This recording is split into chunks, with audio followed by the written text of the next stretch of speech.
Alright, so here's my pilot bearing removal. So this is the pilot bearing that came out.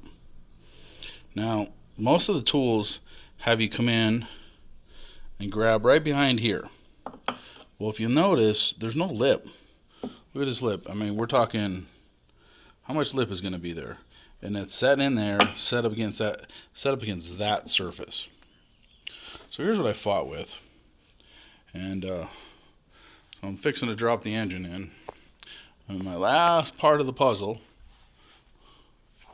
was this little monkey. So you're going to notice I might have dinged up the end of the crank a hair and then kind of gave a little imperfection there. But, you know, so I'm an auto car, and to be honest, I don't know how much deflection that's going to do to a hardened crank.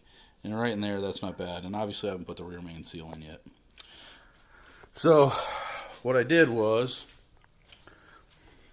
I have some carbide bits that I got from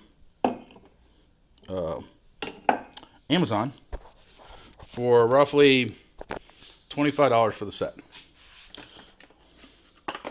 So these carbide bits, got them from Amazon. Osidu is the ones I have. First thing I did is, so here's how it was orientated in that unit, okay? But it was tucked all the way in there. So first thing I did is I came in and, see if I can get some better light for you.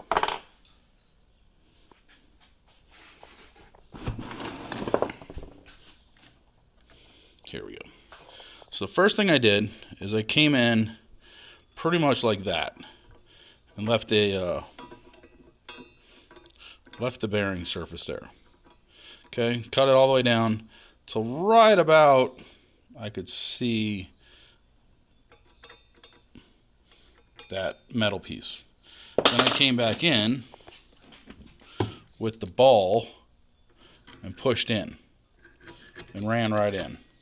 Now, you'll notice how close I was to the end.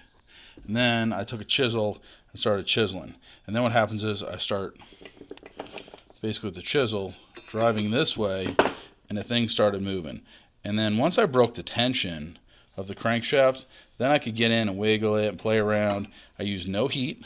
I just used these two bits and a chisel and a hammer. Now granted, yeah, I got air. I understand that. But I watched all those silly videos about pushing, pushing bread in. Well, look, I mean, I can push bread in as much as I want, but I'm just going to keep packing in here, and it's not going to push against the surface. It's not going to push against here. What am I hoping on? Just getting this little ridge right here and getting some bread in it, bread and pop it up. I tried grease. I tried every solution under the sun. I don't have a welder, because if I had a welder, I would have welded a nut on there and just spun it right out. But I don't have a welder. So I had to do it the old-fashioned way. So, this is and there's the edge. That's how kind of close I got. Not bad, but I had to cut it. And as with every race and bearing type press fit thing, once you release the tension on the outside edge, you can squeeze it just a hair and release it. So there's my 30 seconds or minute bearing removal.